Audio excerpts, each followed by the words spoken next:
Merci d'être toujours avec nous en compagnie de Gérard Vespierre, notre analyste géopolitique, pour la deuxième partie de notre émission Décryptons le monde.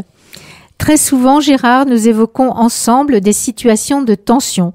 Mais pour une fois, vous avez souhaité que nous tournions notre regard vers un pays plus apaisé qu'il n'a récemment été. Il s'agit de la Turquie. Vous avez intitulé cet entretien « Mais où est passé Monsieur Erdogan ?» Je sens une pointe d'ironie dans votre interrogation.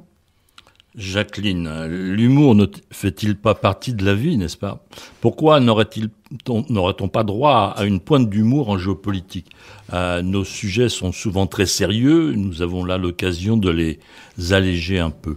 Oui, j'avoue, il y a un zeste d'humour dans cette interrogation.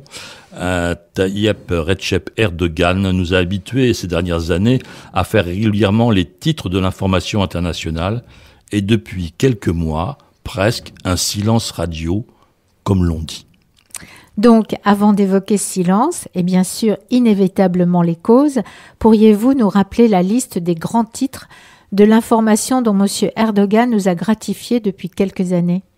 Bien sûr, c'était ce faisant la Turquie qui était à la première page de l'actualité, mais c'était avant tout l'homme qui retenait l'attention par la force de son verbe et très souvent la provocation de ses propos. Souvenons-nous les diatribes avec le président Macron ou avec Bruxelles au sujet des réfugiés syriens. Nous retenions de ce fait moins la position de la Turquie que les outrances de son leader.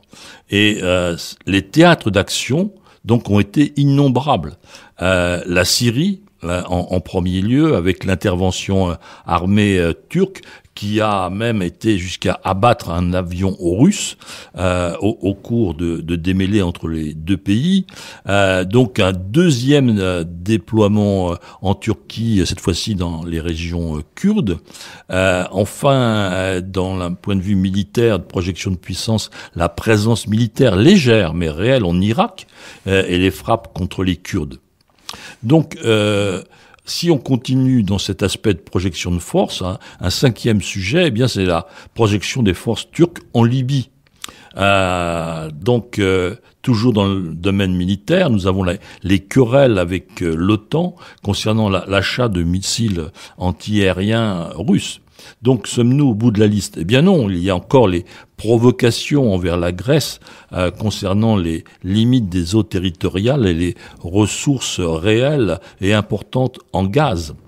Enfin, et peut-être pas finalement, mais les démonstrations de force à Chypre, dans la partie occupée de l'île.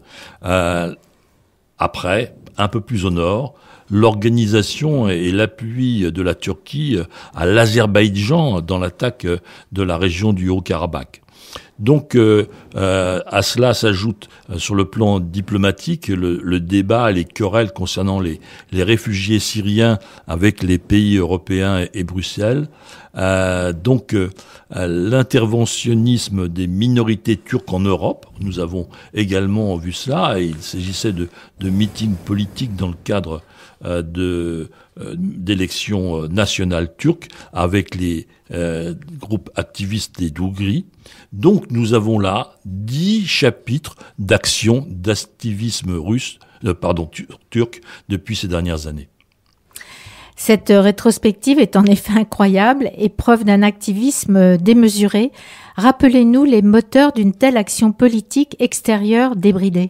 Eh bien, l'islamo-nationalisme turc et la vision donc d'un finalement retour potentiel à l'Empire ottoman. Donc, la vision d'une profondeur stratégique qui était le titre d'un livre écrit par l'ancien ministre des Affaires étrangères, Davutoglu, et puis aussi une vision maritime, la patrie bleue, Mavi Vatan en turc, aussi un ouvrage écrit par un amiral turc. Donc vision d'un empire ottoman passé et sur un autre point d'appui, eh bien l'économie, 15 années de croissance économique dont le secret résidait dans les investissements directs étrangers massifs. et non pas d'investissement de l'industrie turque pour elle-même. Les États-Unis et l'Europe ont investi de 2000 à 2015 pratiquement 200 milliards de dollars dans l'industrie et les services turcs. Il y a donc eu un retournement dans cet activisme, Gérard, et pour quelles raisons ? Fondamentalement, deux raisons, une économique et l'autre de nature politique et électorale. Donc le retournement de l'économie turque est lié bien aux sanctions qui ont été prises contre la Turquie après les achats donc de matériel militaire russe, ce qui s'est traduit par une défiance de la monnaie, donc une inflation qui a créé bien sûr des hausses de prix et des hausses de prix donc paralysant un peu les achats, donc a amené du chômage en Turquie. Donc un retournement à partir de 2015 tout à fait substantiel. On est passé d'une économie florissante à une économie donc en souffrance, où les taux d'intérêt de la Banque centrale sont passés au-dessus des 10% pour éviter la fuite de la monnaie. Et deuxième volet, donc politique et électoral, les défaites que l'AKP, le parti du président, a subi donc en perdant la majorité absolue au Parlement et en perdant les municipales, puisque les deux principales villes, Istanbul et Ankara, sont passées à l'opposition. Et se profilent les élections présidentielles en 2023. Donc, pour tous ces motifs économiques et politiques, M. Erdogan a besoin de ses voisins européens. Dans ces conditions, où se situe désormais M. Erdogan maintenant ? Eh bien, beaucoup plus près de ses affaires intérieures. D'abord, il y a aussi, et en plus, la situation sanitaire avec le Covid. Actuellement, Jacqueline, il y a plus de 20 000 cas de Covid par jour en Turquie, le même niveau qu'il y a en Russie. Donc, vraiment, quelque chose qui agite fortement la situation, bien sûr, sanitaire, mais économique et touristique. Donc, il y a de quoi attirer l'attention du président. Et très récemment, donc, on a eu des inondations dévastatrices au mois d'août qui ont causé donc plus de 70 morts. Donc, je pense que cette situation qualitative, santé, climat, a amené l'intérêt donc de Recep Erdogan à la signature du climat, de l'accord sur le climat, donc l'accord de Paris, qu'il a annoncé lors de son discours à l'ONU très récemment. Donc voilà, son objectif, sa stratégie est de continuer l'action d'influence et de développement aussi économique en Afrique, qui est une terre importante pour l'économie turque. Oui, vous nous décrivez là un Erdogan apparemment très assagi. À votre avis, est-ce qu'il va le rester ? Il est toujours délicat, Jacqueline, de prendre des paris sur l'avenir, surtout quand on ne le maîtrise pas et avec un personnage aussi mobile que M. Erdogan. Mais 3 raisons, en tout cas, militent pour qu'il reste globalement dans cette tonalité. Donc il y a eu, comme on l'a expliqué, un temps pour l'action extérieure. Maintenant, la priorité est sur l'économie et donc l'intérieur.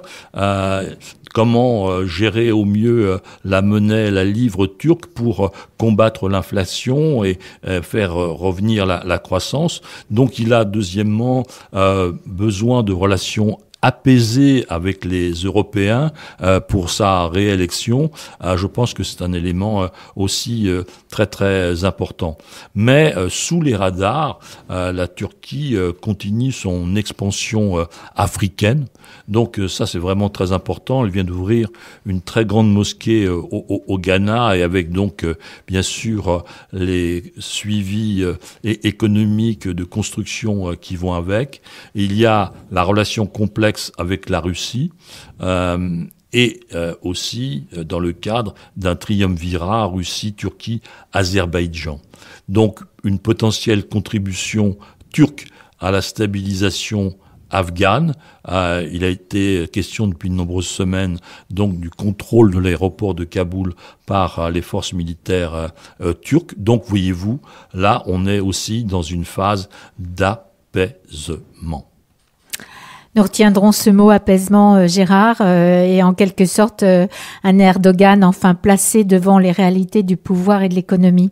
Merci Gérard de nous avoir donné en si peu de temps une description aussi précise de l'évolution de ce personnage haut en couleur. C'est sur cette note, pour une fois apaisée, que nous terminons notre émission de ce jour.